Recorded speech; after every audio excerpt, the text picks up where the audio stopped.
excelente día para usted también, que nos ve, que nos escucha. Le pido al equipo que por favor nos grabe para ahora saludar con muchísimo gusto a otro gran periodista, al caricaturista Rafael Barajas Fisgón Monero. Bueno, a él no le gusta que hablemos bien de él, siempre como que se sonroja, pero es uno de los periodistas más notables en estos momentos al hablar de la prensa mexicana, que desafortunadamente se enfrenta a uno de sus peores momentos.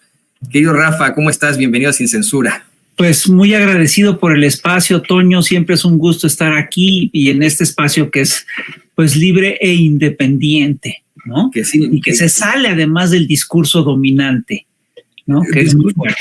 Discurso dominante e indignante. No sé si ya viste las declaraciones en espacios como esta mesa que tienen ahí en Televisa, en lo que nosotros llamamos la cueva de los malandros en Radio Fórmula, tratando de justificar, de defender y de sacarla del meme, ¿no? Decir, sí, bueno, Xóchitl plagió, pero Yasmín plagió más, ¿no? Como lo acaba de plantear hace unos momentos Germán Martínez con el ayudante que tiene Ciro Gómez Leiva ahí en Radio Fórmula, o bien, como estos infames de la mesa de Televisa, que anoche salen con una cantidad impresionante de ridiculeces al tratar de defenderla, de decir que pobrecita Xóchitl están intentando destruirla. Hay una declaración incluso infame de Leo Zuckerman.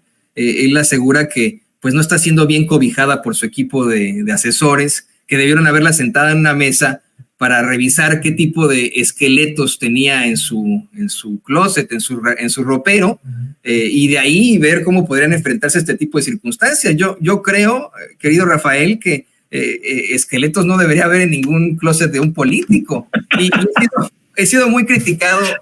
En algún momento me hizo una campaña ahí, Glodejo, Amado Avendaño y el mismo Chumel Torres, porque hizo una declaración hace algún tiempo de cómo es que ni los periodistas de derecha, ni los periodistas de centro, ni los periodistas de izquierda, en toda la carrera de López Obrador le han podido encontrar, mira, ni un ápice de corrupción. Así es.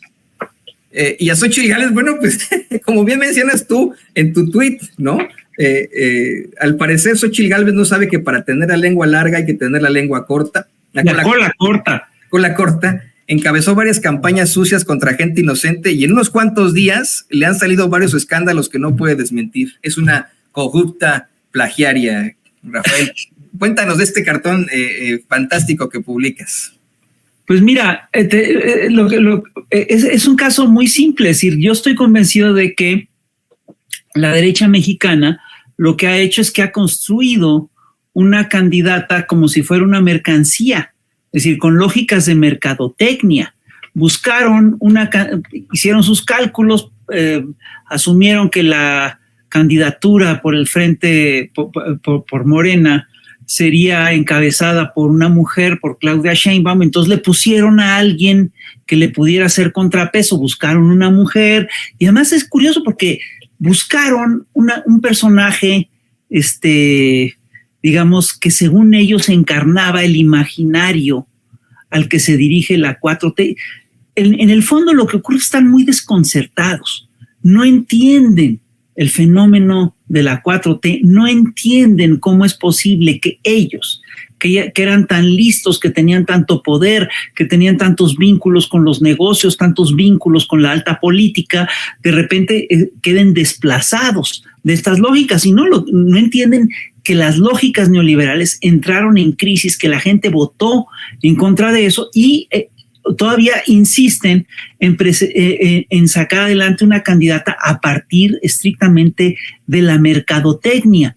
Y entonces están armando una narrativa, se armaron ellos mismos una narrativa sobre lo que era la 4T o sobre la narrativa que está haciendo la 4T. Ellos hacen su narrativa de lo que ellos creen que es la narrativa de la 4T. Entonces dijeron, bueno, la 4T impulsa a dice que los ricos son malos, dice que los pobres son buenos, y la 4T no dice eso. Es decir, la 4T trae un planteamiento que es bien distinto, ¿no? Es decir, la 4T no trae un discurso tan maniqueo como el que ellos se imaginan. Entonces, en su lógica dijeron, bueno, ¿cómo le podemos quitar votos a la 4T. Pues mira, si van a presentar una candidata que se llama Claudia Sheinbaum, que viene de las clases medias, que es tiene un apellido extranjero, pues vamos a ponerle enfrente a una candidata que vista de huipiles, que sea mal hablada, que encarne, que sea la visualización de este pueblo pobre, etcétera. Es una mujer que viene de abajo, que vendía gelatinas, y le construyen toda una narrativa que es falsa, por cierto, y se la construyen una mujer que es una empresaria que milita en el PAN desde hace varios años y que además tiene una cola larga, y esto ni se lo cuestionaron, ni lo vieron, no se lo plantearon. Entonces, es increíble porque Xóchitl Gálvez estuvo, es una política, digamos, muy agresiva. Estuvo al frente de varias campañas de descrédito.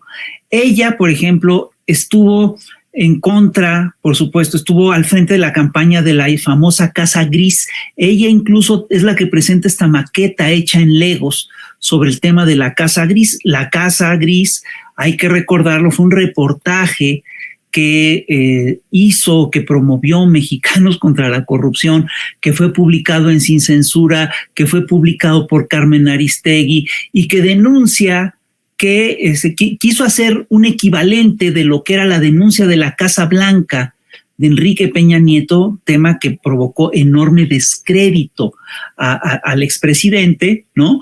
Pero esta Casa Gris tiene varias peculiaridades. Primero, es una casa que el hijo de Andrés, sobre todo la nuera de Andrés Manuel López Obrador, rentan en Houston. Y es una casa grande, pero no es una casa, no es de las casas más lujosas de la región de Houston. Y entonces la investigación fue muy complicada. Dijeron, jalaron hilos, dijeron, el propietario, la casa efectivamente se la rentan a una empresa que renta casas, pero el propietario original es un cuate que tiene negocios petroleros y esa empresa petrolera tiene negocios petroleros con México. Entonces ahí quisieron hacer el escándalo, cuando en realidad no hay materia.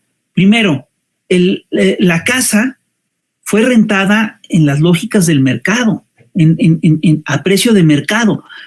Cuando hay un conflicto de interés, hay un favor. ¿Dónde estaría el favor que se le habría hecho al hijo de Andrés Manuel y a la nuera de Andrés Manuel López Obrador de rentarle una casa en Houston a los precios del mercado? Si es una operación, es una transacción totalmente normal. Luego, a la hora de revisar quién es el que renta la casa, nos encontramos con que de veras tensaron muchísimo la liga.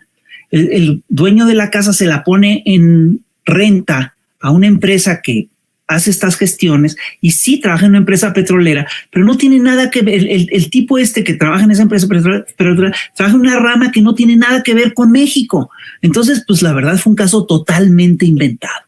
Entonces, Xóchitl Gálvez hizo campaña en contra del hijo de Andrés Manuel López Obrador por esto.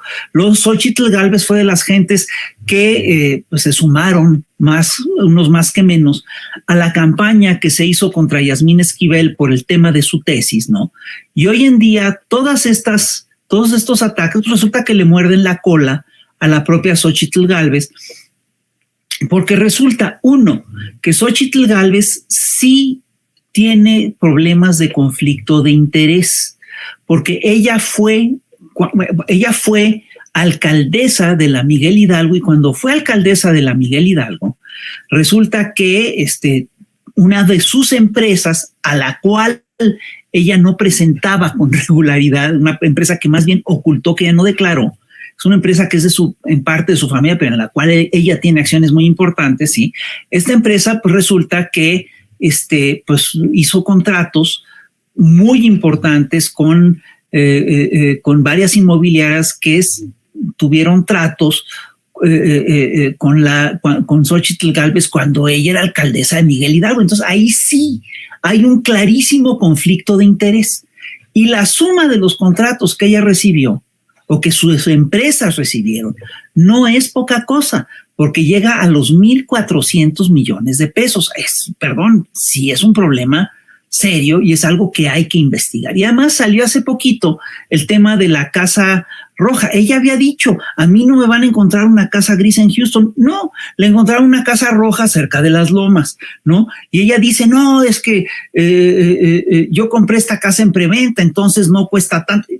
Tú revisas la historia, el trabajo lo acaban de hacer los periodistas y lo que resulta es que esta casa se la compra a una persona que había sido empleada y que tiene nexos de amistad con su familia y que en vez de los 15 millones de pesos que se pagaban por este tipo de casas, ella paga 9, perdón. Es una diferencia de 5 millones de pesos. Es muy importante. Y ella además, como alcaldesa, tuvo algo que ver en los permisos de construcción de ese fraccionamiento. Entonces, sí hay un problema muy serio. Y para colmo, ahora le sacan el tema, pues no de su tesis, sino del documento que ella presenta para su titulación, ¿no?